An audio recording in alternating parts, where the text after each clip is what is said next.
भरत तिवारी का जो रेप कर रहे हैं उसका इनकाउंटर नहीं करना है। तुम कह रहे हो बिहार से बाहर भगाएंगे आंदोलन वाले का, और जो 16 साल से सेवा की है, मेरी माँ है 20 साल से बांकीपुर में सेवा कर रही है, महिला विकास मंच ऑफिस।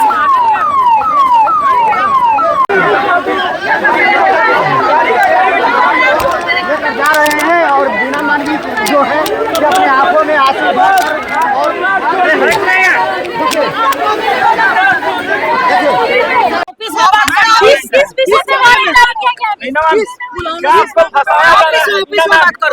मुझे फंसाया जा रहा है, मैंने कुछ नहीं किया, मेरे पे वारंट इशू करवा दिया इन लोगों ने। ये किसकी साजिश है? अरे किसकी होगी, वही घटिया बीजेपी की राजनीतिक, और किसकी हो सकती है? क्या बोली आपको नॉमिनेशन करने पहुंची थी ना मैं। साजिश बीजेपी की घटिया राजनीतिक है ये, बीजेपी की। क्या डर गई बीजेपी? हाँ, एक महिला से डर गई। बताइए, मैंने आज तक कोई क्राइम नहीं, ना मैंने चोरी की, नहीं उचक्का किया, ना कुछ वारंट क्यों इशू किया इन लोगों ने? पुलिस क्या काफी जोरदार टक्कर है।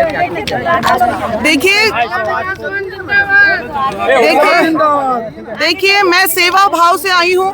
मैंने पहले भी सेवा किया, जीतूंगी तो भी सेवा करूंगी, नहीं जीतूंगी तो भी सेवा करूंगी। इसलिए मेरे मनोबल बहुत ही मजबूत है। मेरा कंपटीशन किसी के साथ नहीं है भैया। अगर बांकीपुर की जनता ने चाहा और सही में अगर वो बदलाव चाहते हैं तो इस बार मुझे जरूर चुनेंगे।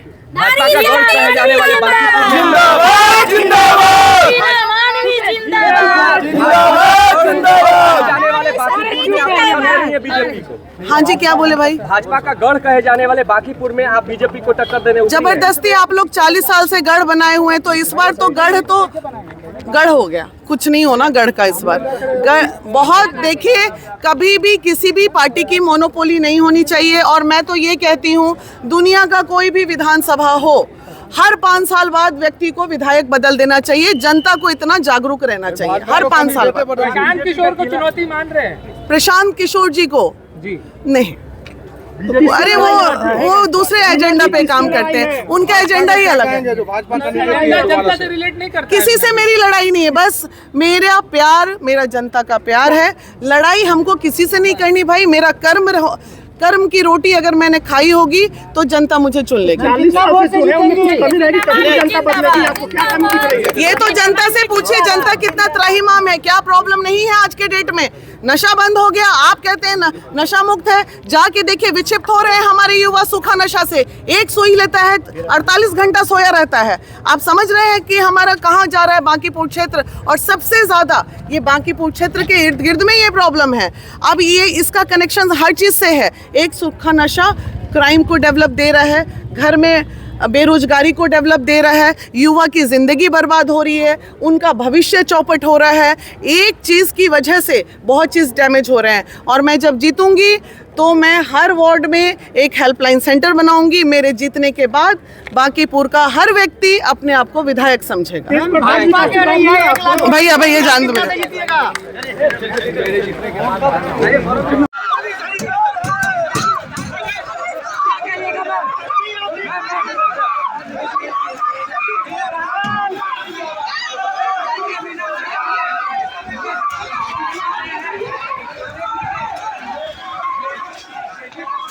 ये लोकतंत्र नहीं, ये राजतंत्र है। और इस तरह आप एक काम करने वाले व्यक्ति को अगर आगे परेशान करोगे तो कैसे होगा?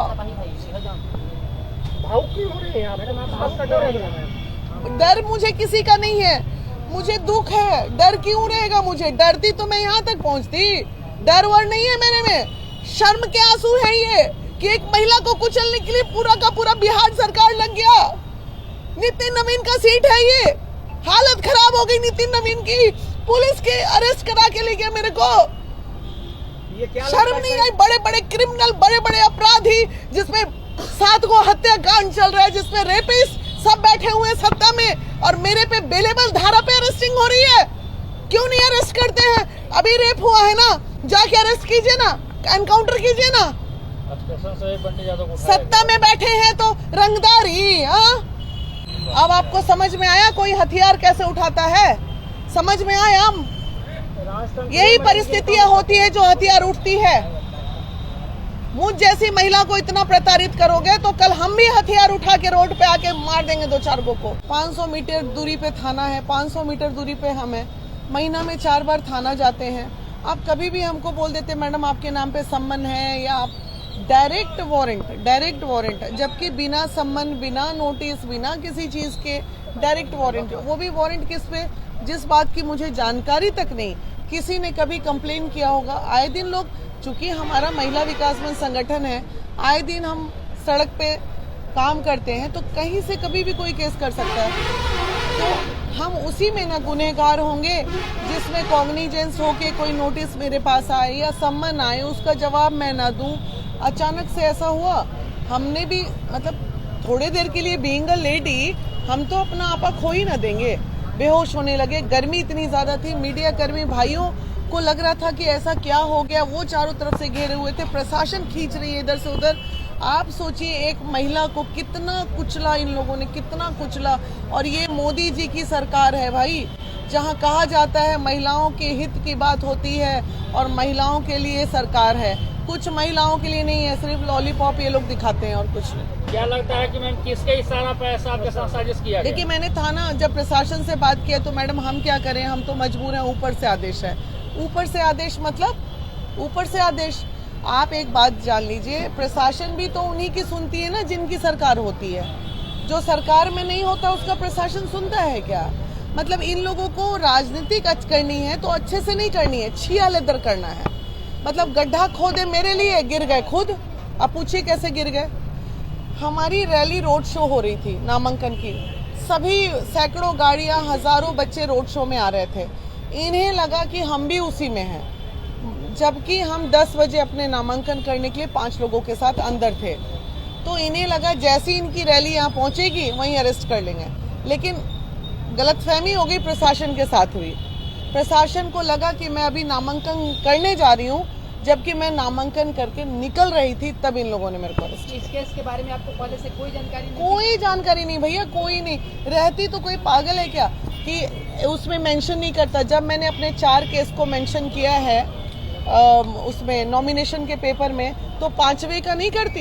ये कोई अपराध थोड़ी था, बेलेबल धारा था, बेल ले लेते कभी हम जाके। क्या लगता है वीना मांझी से डर लगता है बीजेपी? बोलने की जरूरत नहीं है, डर तो है बाबू, आधी आबादी का। नामांकन रोकने की साजिश थी आपके साथ ये? अभी रात बीती नहीं है, कयामत की रात है। नामांकन कल सुबह 11 बजे तक भी रुक सकता है। आप बहुत ज्यादा खुश नहीं हो सकते हैं। हम कुछ भी लकूना लगा के ये लोग नामांकन रद्द कराने के लिए अपनी एड़ी चोटी एक करेंगे। कर ले, लोकतंत्र की हत्या कर लो। अरे भैया, चिलगोजा का छिलका को खड़ा कर दो, चाहे किसे भी खड़ा कर दो। सरकार तो तुम्हारे माने 40 साल आपके हाथ में सरकार रहा, पेट नहीं भरा। कितना बड़ा पेट हो गया आप लोग का। किसी नए व्यक्ति को आने दीजिए जो समाज में 14 साल मैंने समाज सेवा किया, और आज जब मैं कुछ करना चाह रही हूँ समाज के लिए और अच्छा, तो आपके गले की हड्डी हो गई मैं।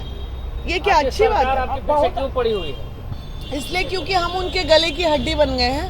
वजह क्या है? वजह क्या रहा? क्या लगता है कि बेस्ट वोट में सेंधमारी कर रहे हैं बीना मांझी? सही बात है। आज तक कायस्थ बिना वैश के वोट के नहीं जीते हैं। अब जो रातों रात इन लोगों ने ऐसा कर दिया, अब इनको लगा कि जा गलती हो गया। नॉमिनेशन तो इनका हो चुका था, अब ये नॉमिनेशन रद्द। प्लान नंबर 2 पे अब बीजेपी काम करेगी कि अब प्लान नंबर 2 करो, किसी तरह उसका नॉमिनेशन रद्द कराओ।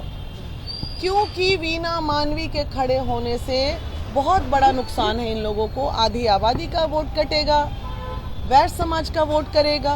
तेज प्रताप जी के आ जाने की वजह से MY समीकरण में पलटवार होगा। RJD ये सोच रही है के समर्थक सोच रहे हैं, अरे इतने साल तो एक के छोटा बेटा को दिए, चलो इस बार बड़का बेटा को दे, क्योंकि कैंडिडेट उनके साथ अच्छी है, एक अच्छी महिला है जो समाज को कुछ देना चाह रही है। तो बहुत बड़ा इन लोगों को तकलीफ। 4 कैंडिडेट है ना जी, चारों को सामने खड़ा कर दीजिए और उनसे पूछ लीजिए इस बांकीपुर क्षेत्र के लिए अगर 10 काम भी किसी ने किया होगा चारों कैंडिडेट में, तो जो कहिए सो। चाहे वो प्रशांत किशोर ही क्यों ना हो। प्रशांत किशोर करोड़ों खर्च करते हैं, अरबों खर्च करते हैं, लेकिन कभी किसी गरीब को साड़ी भी पहनाए हैं, किसी गरीब की बेटी की शादी में 500 रुपए मदद भी किए हैं। आज हम आपके लिए इतने बुरे हो गए कि आप इस तरह की नीचता पे आप लोग उतर गए मेरे लिए। तो क्या बिना मानवी डर गई, डर जाएंगी? क्या बात कर रहे हो, बताइए तो। ये बहनों का ताकत है, हम डर जाएंगे। बिना मानवी को खबर ये भी है कि काफी देर तक घुमाया गया, कभी दीघा घाट, कभी इधर कभी उधर। हाँ, मुझे वहाँ से ले जाके पीएमसीएच मेडिकल के लिए लोग ले जा रहे थे। पीएमसीएच मेडिकल के लिए, जो कि 500 की मीटर दूरी पे पीएमसीएच है, वहाँ से ये ले गए पहले गाय घाट में जाम में फंसाए।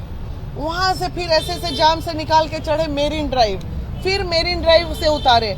फिर इनको ये नहीं पता है कि इमरजेंसी वार्ड कहाँ है। फिर पीएमसीएच के उस कोना में ले जा रहे, उस कोना में ले जा करते करते ये लोग पीएमसीएच मुझे 1.25 घंटे से 2 घंटे बाद पहुँचाए। प्रशासन की मंशा क्या लगी?